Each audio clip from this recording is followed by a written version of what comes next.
Bem-vindos à Soma dos Dias, eu sou o Hugo Neutel.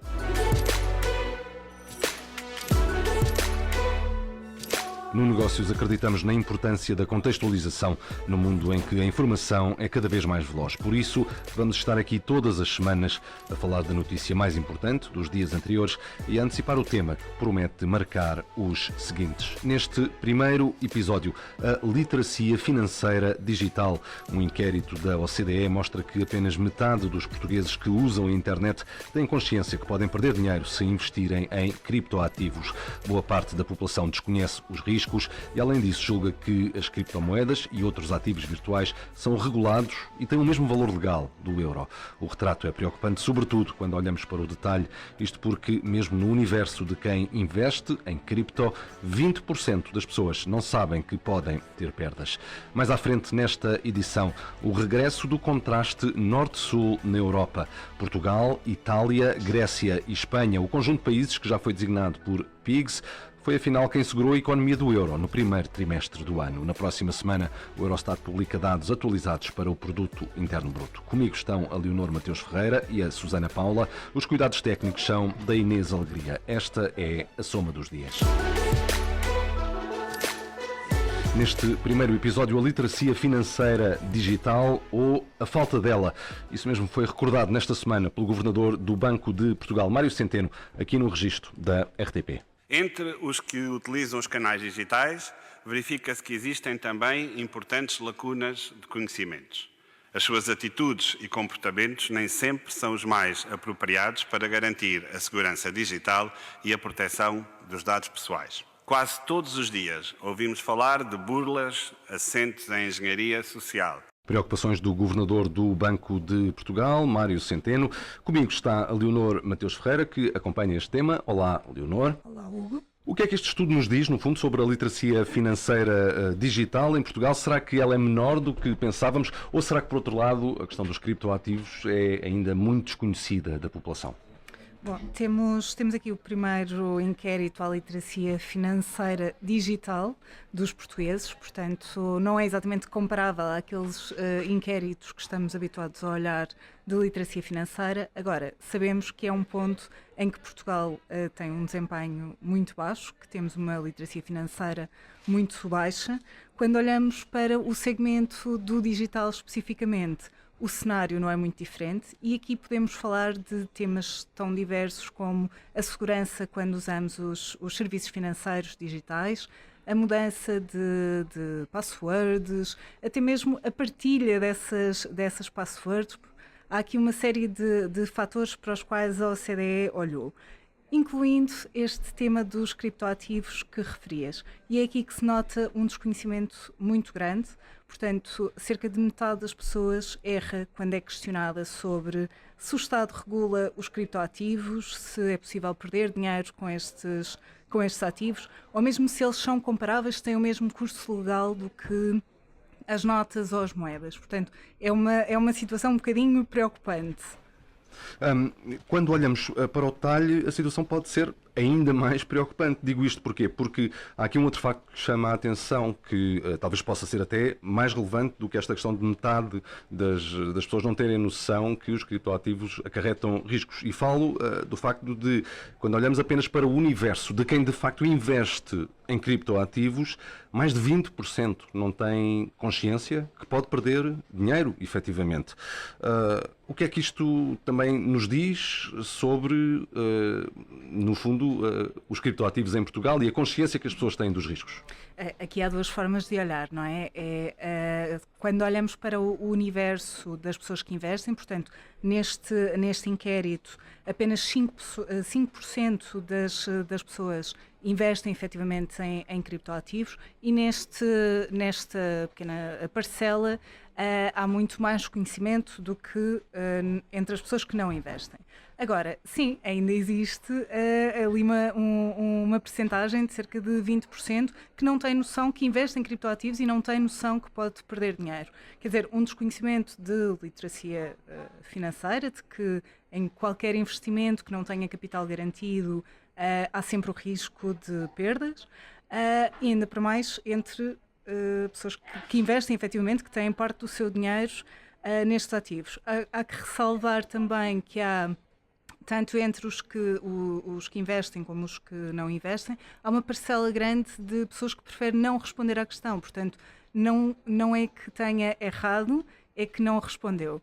O que sinaliza exatamente algum nível de desconhecimento. Fora do tema dos criptoativos, as novidades não são tão surpreendentes. No fundo, a utilização do home banking continua a aumentar, é uma tendência já antiga, já atinge 50% das pessoas. O MBWay é usado por metade da população que tem conta bancária, que já agora em Portugal é cerca de 93% dos adultos, mas a verdade é que os meios tradicionais continuam a ter um peso significativo na forma como as pessoas se relacionam com os bancos. Isso fica bem patente também neste estudo. Sim, sem dúvida. Temos aqui cerca de 50% das pessoas que usam o home banking, portanto, ou o site ou a app do banco para fazer as suas transações. Em termos comparativos, há 2 anos antes era 42%, portanto, uma tendência de crescimento.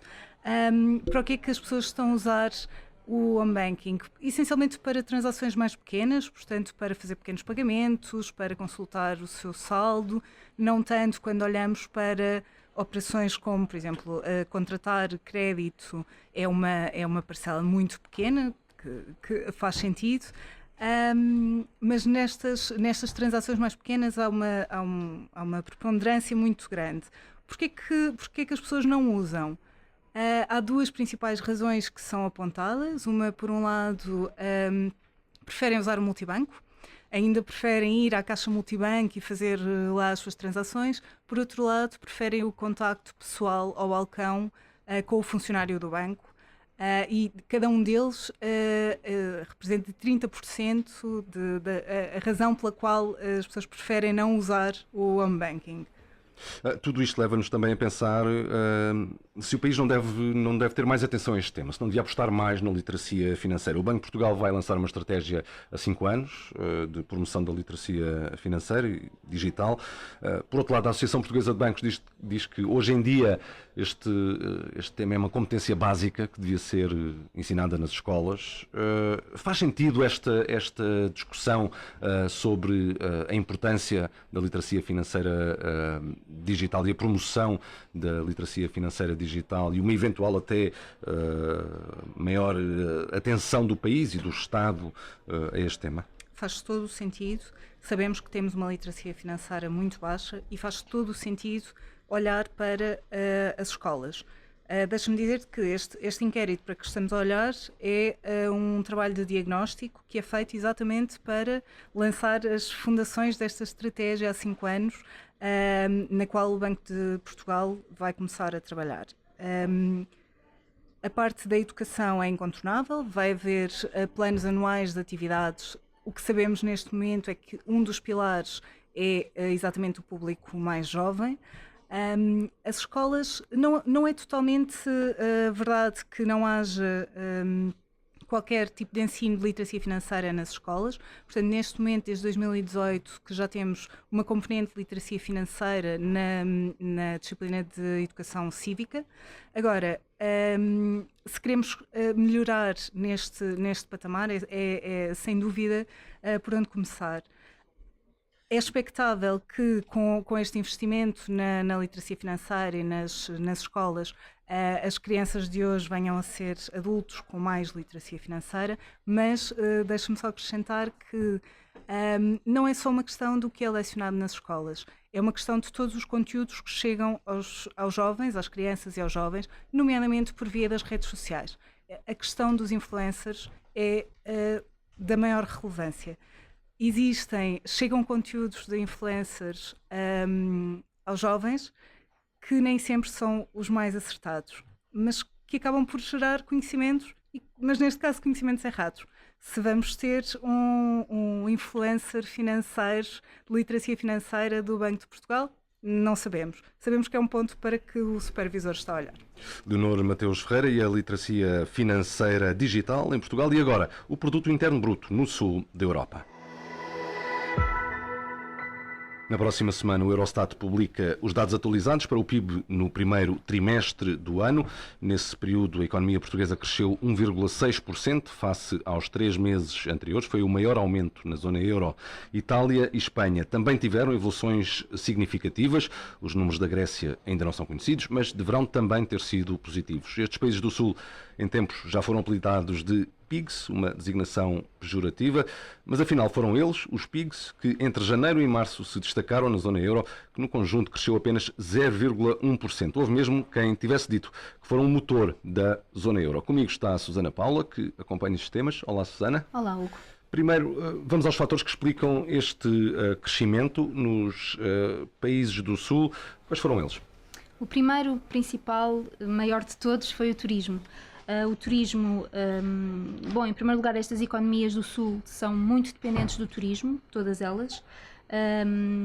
Para termos aqui uma noção, na Grécia, por exemplo, 15%, as receitas do turismo representam 15% do PIB, em Portugal é cerca de 11%, e o turismo no primeiro trimestre do ano teve um desempenho muito positivo e muito acima do que a generalidade dos analistas previa. E o turismo acabou aqui por contrabalançar o facto de as famílias internamente não estarem a consumir tanto quanto seria expectável ou normal, numa situação em que a inflação não fosse tão alta. Depois houve um segundo elemento muito importante que os analistas também destacam, que tem a ver com a absorção dos fundos europeus. Os países do Sul e Portugal, destaca-se também nessa questão, estão a conseguir absorver muito mais os fundos que são depois executados no Plano de Execução e Resiliência do que países do Centro ou mesmo do Norte. Há aqui depois a questão de saber se de facto a execução é tão alta quanto deveria ou não, outra discussão. Mas é outra discussão. E há por fim um terceiro fator que tem a ver com o preço da energia.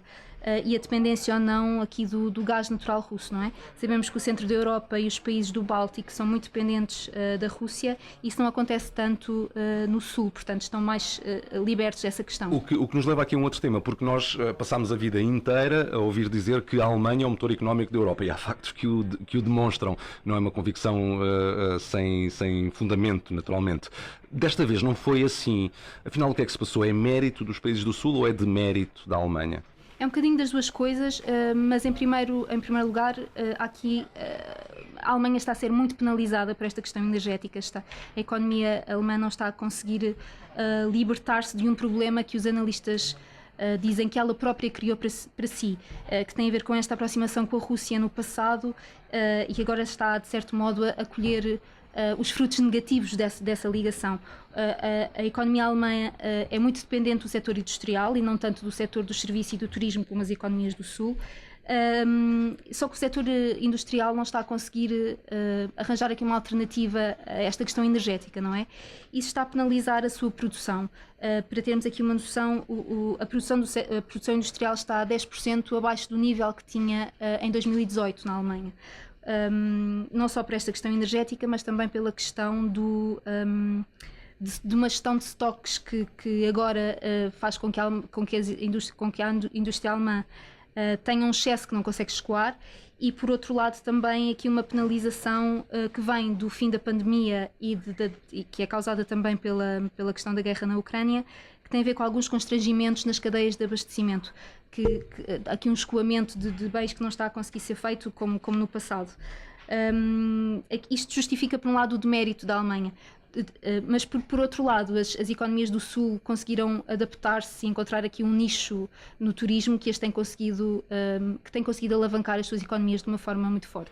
Olhando para a frente, na próxima semana o Eurostat divulga os dados atualizados do Produto Interno Bruto, não se esperam grandes diferenças, mas o que interessa mais saber é o que é que poderá acontecer ao longo do resto do ano. O que é que os governos dos países do Sul, Portugal incluído, estimam para o resto de 2023? Será que esta é uma tendência que pode manter-se ao longo do ano? A expectativa dos governos é que sim, ou seja, dos governos do Sul, não é? Eles esperam que as suas economias cresçam mais do que a média da zona euro. Nós estivemos a olhar para os dados dos programas de estabilidade, que são os planos orçamentais que os governos têm que entregar a Bruxelas em abril, e em média os países da zona euro estimam crescer à volta de 1,8%. Ora, a Grécia Grécia e Espanha já disseram que vão crescer acima disso de forma clara. Portugal, a estimativa que Portugal apresentou a Bruxelas está em linha com a média, portanto 1,8 também, mas o que nós já sabemos hoje é que com este crescimento muito forte do primeiro trimestre, mesmo que a economia portuguesa não cresça mais, já terá ultrapassado esta meta. O FMI, por exemplo, já diz que Portugal deverá crescer em torno de 2,6%, que é um crescimento expressivo para a atual conjuntura. A dúvida é saber como é que as economias vão aguentar a partir da segunda metade do ano. Porquê? Porque com o aperto monetário do Banco Central Europeu e a inflação ainda alta a continuar a sentir-se no bolso das famílias europeias no geral, até que ponto é que isso também vai influenciar o turismo, não é? E os parceiros internos dentro da própria zona euro. Mas resta aqui saber se as economias vão só aguentar, ou seja, se vão estabilizar e não vão crescer, ou se poderá haver aqui mesmo um recuo do seu valor. Há ainda muita incerteza em torno disso.